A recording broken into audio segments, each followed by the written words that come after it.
Então, continuando os nossos exercícios, a nossa revisão de reações SN1 e SN2, vamos aqui para o próximo exercício, que já é, então, o primeiro foi um exercício mais teórico, para a gente revisar tudo que influencia essas reações. E esse exemplo já é um exemplo mais direto de reações mesmo, né? Já de exemplos reais, né? Gente, olha só, para a gente discutir essas reações, a gente viu a estrutura do haleto, do nucleófilo, o tipo de solvente e tudo mais, né? Uma forma da gente já direcionar bastante as reações é a estrutura do haleto. Se o haleto for terciário, ele vai querer SN1. Se for um haleto de metila ou um haleto primário, ele reage preferencialmente SN2. Então vamos identificar todos os haletos das três letras aqui, né? Se vocês observarem aqui, esse aqui é o brometo de propila, né? Ou bromopropano, certo? E esse cara aqui, então, é um haleto primário. Haleto primário, vocês lembram lá? A preferência é para a reação SN2. Aqui a gente nem vai olhar o solvente, né? O nucleófilo. Nesse caso que o solvente é polar prótico, o que atrapalha a reação SN2, a gente vai relembrar isso, mas um nucleófilo forte. O nucleófilo aqui é quem? OH-, olha lá a base forte, ó. Vendo que eu coloco menos no oxigênio, em química orgânica a gente mostra assim, né? Em analítica e em química inorgânica já mostra aquele OH-, né? Mas em química orgânica interessa muito a gente saber as cargas dos átomos envolvidos, certo? Por isso que a gente representa no átomo correto, o átomo que realmente tem essa carga. Aqui o haleto é um haleto terciário. O haleto terciário ele é muito protegido para ocorrer SN2, então ocorre SN1. E além disso, né, SN1, o haleto terciário, ele produz o carbocátion bem estável. Olha aqui o nucleófilo pobre, sem carga, né, e é um solvente polar prótico. Lembra que na SN1, o solvente, ele coincide, muitas das vezes, ele coincide com o próprio nucleófilo, certo? Então, nesses dois exemplos, a gente tem solvente polar prótico, que é aquele solvente que tem a capacidade de formar ligações de hidrogênio, certo? E nucleófilo pobre, a água, então, nucleófilo pobre. Esse cara aqui também é um haleto, esse composto também é um haleto terciário, e haleto terciário ocorre preferencialmente reação SN1. E aí ele pede para a gente fazer o mecanismo completo das reações. Eu vou tentar fazer aqui. Se não ficar muito bom, eu vou lá para a folha para a gente fazer num lugar que tem mais espaço, né? Então tá, aqui a gente tem o bromopropano. Vou representar ele do lado de cá para ficar melhor de desenhar. Olha só, o nucleófilo, ele tem esse ataque, o ataque dorsal, a gente representa dessa forma, né?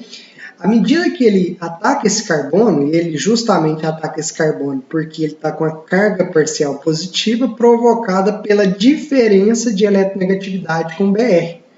Com o átomo de bromo, por ser mais eletronegativo, essas cargas da ligação estão deslocadas no sentido do bromo, e esse carbono fica com a carga parcial positiva, negativo com positivo tem essa atração, essa afinidade, e aí a gente tem o rompimento dessa ligação. Então, no mecanismo SN2, é por aproximação.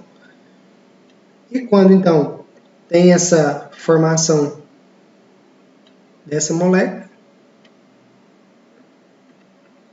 olha só, então a gente tinha o brometo de propila, agora a gente tem o propanol, ou um propanol, propanol, certo? Na reação SN1, a primeira etapa, que é a etapa lenta, é a formação do carbocátion. Então vamos fazer aqui a formação do carbocátion.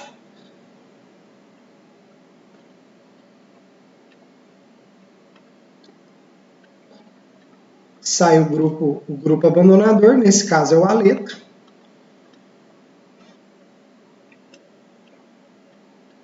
Tem a formação, então, do carbocátion. Essa aqui é a etapa lenta. Aqui eu apresentei com uma certa, mas o mais correto é a gente apresentar assim, né? Porque nada impede da reação aqui voltar. Só que, em presença de água, o que é o próprio solvente dessa reação, lembrando que a água estabiliza bem esse carbocátion, né? Ela tem essa característica de estabilizar bem o carbocátion. Tem, então, a ligação desse nucleófilo. À medida que essa reação vai ocorrendo, ela vai deslocando o equilíbrio para a direita, né? No sentido de formação do carbocátion. Então, quanto mais carbocátion reage, mais vai sendo formado aqui no meio, né? Que já discutindo um pouquinho aqui de físico-química e analítica junto com vocês. Quando a água entra, eu já falei isso várias vezes para vocês, né? Mas ela entra na forma de OH2, né? E isso faz com que o oxigênio fique com a carga positiva. Aí, uma água que tiver aqui no meio, que é o próprio solvente, ela pode vir pegar um hidrogênio dessa ligação e formar, então, aqui o álcool correspondente, né? Perde um próton, então vocês observam aqui que é, na verdade, uma reação em 3 etapas, né? Formar o carbocátion, o ataque da água ao carbocátion e, por fim, a desprotonação desse oxigênio, né? Que está com um próton a mais que ele suporta, para ficar com a carga neutra, beleza? E aí, quando a água pega esse próton, gera para o meio H3 ou mais, que vai estar junto com esse cloreto que está aqui no meio. Você pode colocar aí dessa forma que fica bem completo, né? Ah, eu coloquei a água e aqui eu coloquei menos H+, tá certo? Tá certo, né? Tá, beleza. Eu vou mostrar aqui dessa forma simplificada para vocês. Então a gente tem, eu já decidi que vai ser uma reação SN1, a primeira etapa é formar o carbocátion. Como eu vou ter dificuldade de desenhar esse anel benzênico, eu vou representar ele assim, tá? Costumam usar essa forma mesmo de representação. Os metils, eu nem preciso representar, né? Uma ligação assim já representa o grupo metil. Então, a primeira etapa dessa reação é o quê? Formar o carbocátion, um abandono do halogênio, ó, o grupo abandonador aqui. Então, a gente tem a formação do carbocátion, a liberação do Br- para o meio. Nesse caso também o solvente, o nucleófilo, é a própria água. A água, quando ela reage com o carbocátion, ela produz a função álcool, né? Eu vou representar aqui, quando a água entra, eu vou representar saindo um H+, porque provavelmente outra água, provavelmente não, né? Outra água vai retirar o hidrogênio dessa forma que eu representei aqui na reação aqui de cima. E aí, então, a gente tem a formação desse álcool, né? Que foi uma substituição, no final das contas, por um átomo de bromo por uma hidroxila, certo? Então, mecanismos aí, o mecanismo SN2, uma etapa apenas, ó, adiciona o nucleófilo, grupo abandonador. Já para as reações SN1, eu tenho que lembrar dessas 3 etapas quando for adição de água. Quando for substituição utilizando água. Desculpa pelo termo adição aí. Mas é isso. Então, primeira etapa, formar o carbocátion. Segunda etapa, entrada do nucleófilo. Se for um nucleófilo da forma como se for, por exemplo, uma hidroxila OH-, aí só são 2 etapas, né? Mas nesse caso, quando é entrada de água, entrada de álcoois, tem que perder um próton, porque senão o oxigênio fica positivo, certo? Então, no exercício número 2, a gente revisou a forma, o jeitão desses mecanismos, certo? Na questão 3, ele fala para a gente discutir a letra C da questão anterior, essa reação aqui. Ele pergunta assim, ó, o que acontece se a concentração da água for dobrada nessa reação aqui? Lembra que a reação é SN1? Reação SN1, a velocidade da reação depende de quem? Da concentração do haleto. Se ela depende da concentração do haleto, se você mexer na concentração do nucleófilo, não altera a reação, certo? Então, a influência aqui de dobrar a concentração do haleto para a velocidade, ela não vai afetar a velocidade da reação, certo? Deixa eu ver aqui qual que é a outra letra. se a concentração do brometo de feniletila for reduzida à metade. Então ele fala assim, agora sim, gente, ó, se essa concentração for reduzida à metade do aleto, como a reação é proporcional e a constante não vai variar, a velocidade reduz a metade. E se dobrar a concentração do aleto, a velocidade dobra. Se triplicar, a velocidade triplica, certo? Isso se a reação for de primeira ordem da forma que ele está representando aqui. Tranquilo, né? Então a questão 3, bastava a gente discutir a questão das velocidades. Se você alterar a concentração do aleto, muda a velocidade. Do nucleófilo não, porque é SN1. Na letra A já ia ser diferente. Se você mexer na concentração do nucleófilo, a velocidade da reação aumenta. Se você mexer na concentração do aleto, também aumenta. Também varia a velocidade da reação, certo? Então tem as duas possibilidades. Deixa eu ir para outra questão aqui, então. Na questão 4, ele fala assim, ó, para essas reações abaixo, essas duas, a gente tem que o brometo propila novamente, brometo butila, reagindo com esses nucleófilos. Propõe um mecanismo esperado para cada caso. Propõe um mecanismo esperado para cada caso. Aí eu vou... Acho que eu vacilei aqui, né? Eu vou pegar aqui uma folhinha para a gente discutir esses mecanismos, lógico, né? Então, no primeiro mecanismo, é o brometo de propila, que é esse composto aqui, né? O brometo de propila, reagindo com cianeto de sódio. Então, eu vou utilizar aqui só a parte aqui do cianeto. Vocês percebam aqui que esse aleto é um aleto primário. Aleto primário, o que ocorre? Não é reação SN2? A gente vai fazer a reação SN2. A reação SN2 é o quê? O nucleófilo aproximado do carbono que está com a deficiência de elétrons. Essa deficiência de elétron é causada pela diferença de eletronegatividade com o halogênio. Então, a reação vai ocorrer nesse carbono. Então, a gente tem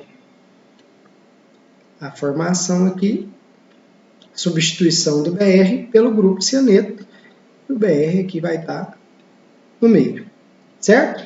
Então, a reação aqui dessa primeira alternativa, o mecanismo foi feito. Na segunda alternativa, ele me dá lá 3 grupos CH3,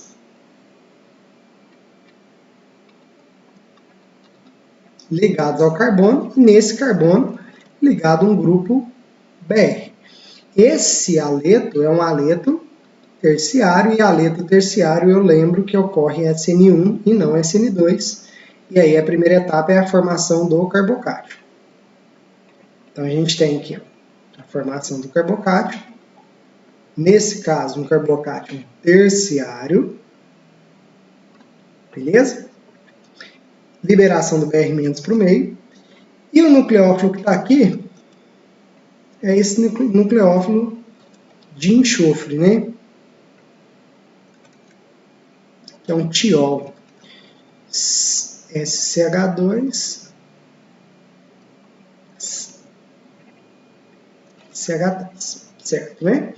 E aí, a gente tem, então, a aproximação desse nucleófilo com carbono positivo.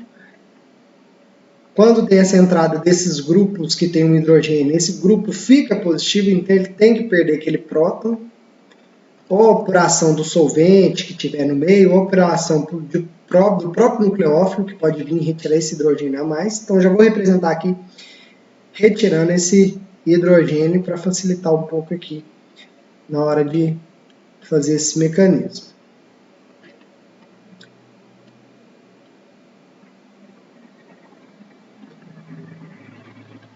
Beleza, né? Então, prontinho aqui as duas reações. A primeira é SN2, a segunda é SN1.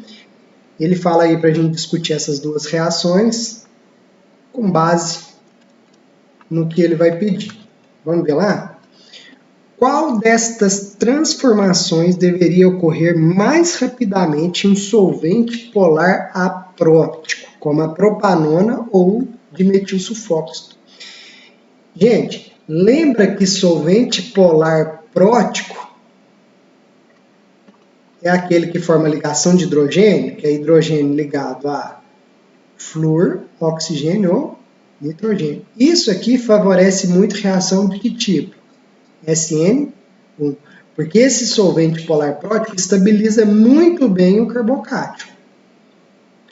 Mas se for um solvente polar prótico, ele prende o nucleófilo na interação entre ânion e solvente. Essa interação é muito forte e deixa o nucleófilo preso, ele está pouco disponível para ocorrência da reação, certo? Então aí, a gente sabe que para favorecer uma reação SN2, eu preciso de um solvente polar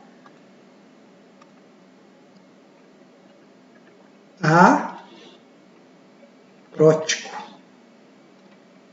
Ou seja, um solvente polar que não forma ligação de hidrogênio, ele favorece uma reação SN2. E aí, ele falou lá da propanona. Vamos lembrar aqui da estrutura da propanona e do dimetilsulfóxido. Ambos são solventes polares, olha aqui a ligação que dá a polaridade, as ligações que dão a polaridade. Só que não tem oxigênio ligado a hidrogênio. Isso aqui é um solvente polar. Só que são solventes polares apróticos. Por que é aprótico? Porque ele não tem hidrogênio ligado a flúor, oxigênio ou nitrogênio. Esses tipos de solvente aqui que ele pediu nessa primeira alternativa, eles vão favorecer qual reação? A reação SN2. Então, esses solventes aqui, ó, favorecem reações SN2, certo? Qual deveria ocorrer mais rapidamente em um solvente polar prótico, como a água ou metanol? Solvente polar prótico seria a reação SN1. Então, solvente polar prótico. Então, em meio de água ou etanol, essa reação aqui ia acontecer mais rápida, né? Porque solvente polar prótico estabilizaria o intermediário formado, que é o carbocátion. Beleza? Então, a gente discutiu aqui a questão do solvente. Eu vou deixar para a próxima aula, então, o nosso último exercício de revisão, que é para a gente discutir a questão da isomeria nessas reações, que é a discussão, acho que é um pouquinho mais detalhada, um pouquinho mais complexa, para a gente fazer em cima de casos práticos, casos reais aí de reações, tá? Dos exemplos para fazer essa revisão. Espero que tenha ficado bem mais claro com essa revisão, a gente discutir esses exercícios. Qualquer dúvida, a gente vai estar, vou tentar trabalhar com vocês um pouquinho mais aí, para tirar essas dúvidas do nosso atendimento de sexta-feira. Beleza? Gente, obrigado, viu?